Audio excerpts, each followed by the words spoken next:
made it for 4 players. Plenty of buttons for each player. You don't need this many buttons for a lot of games, but the Nintendo 64 did need them. We'll start, I guess, with the hardware. There is, of course, a Bluetooth keyboard, so we can program some stuff. A mouse, because I was working on it the other day.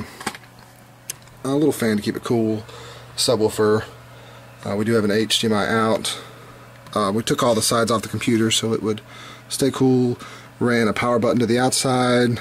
It's running Windows 7 64-bit with 12 gigs of RAM, terabyte hard drive, 3.2 gigahertz AMD quad core, I think. There is an LED light in here right at the top that flashes to the music, but I don't turn it on right now. We had some plexiglass so you can see through it. There is a power button and a volume knob on the side for the Logitech system. Getting that to work was different. On the inside, we went with Groovy Game Gear buttons, hap controls, 8-way joysticks, and then we have a PS2 KeyWiz. Yeah, I don't know why my LED just went out. KeyWiz, PS2 connections for 2 players, and then we have a USB GPWiz, both from Groovy Game Gear. 52 buttons total.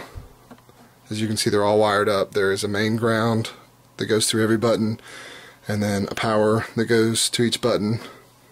And then the LEDs, of course, have their power and ground. This is actually a separate console. You can detach the top, separate it. We have our enter and escape buttons. Of course, every player has a player and a coin button.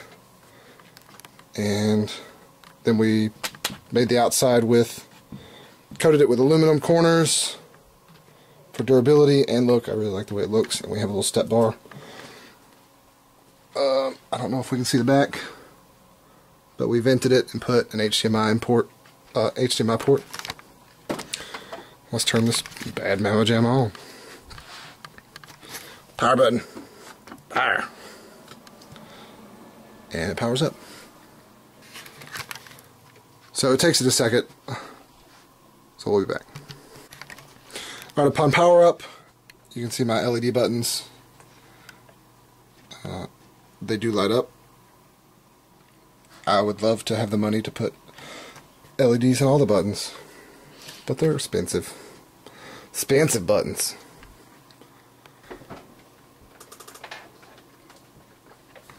Let's just turn it up.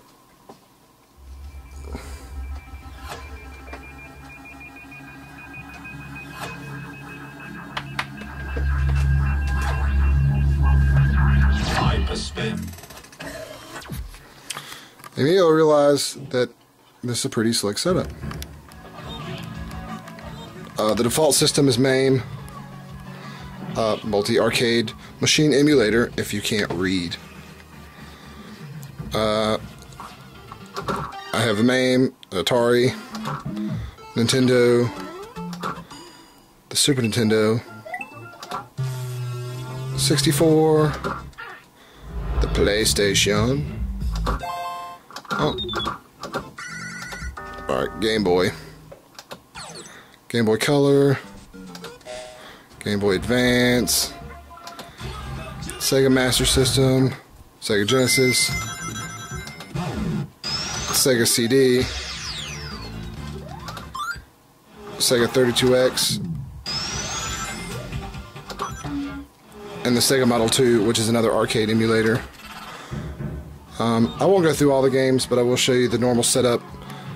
Everything works by navigation of the buttons here.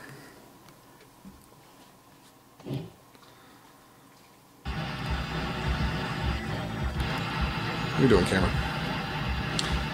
So you'll know right off the bat, all games have a theme. Really beautiful themes. I do have a crap ton of games. Of course, your normal arcade games. And then some not so normal ones. Mortal Kombat. This takes me back in the day.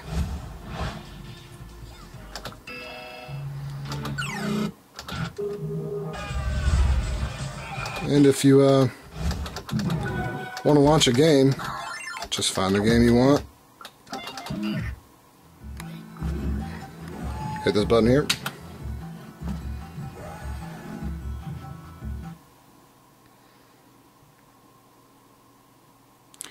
Game loads up. It is an arcade machine, so it actually has to boot a game.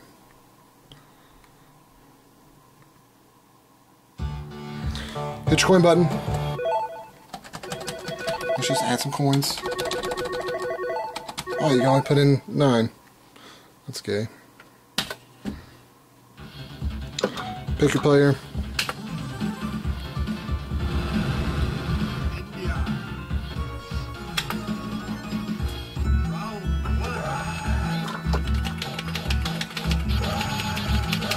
It's the only move I can do with one hand.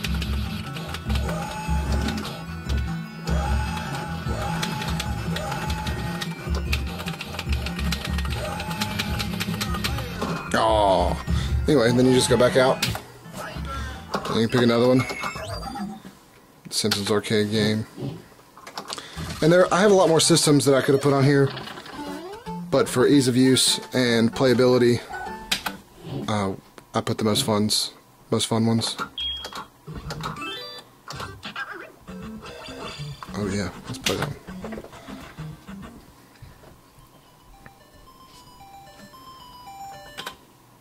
See, I already have the file. Sweet.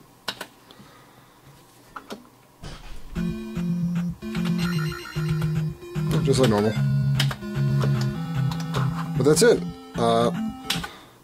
You know, if you have an interest in... Let me turn the volume down. If you have an interest in building one of these or getting the parts of the software, whatnot, just, you know, send me a message, hit me up, do something, and I'll help you out. Or try. It's expensive.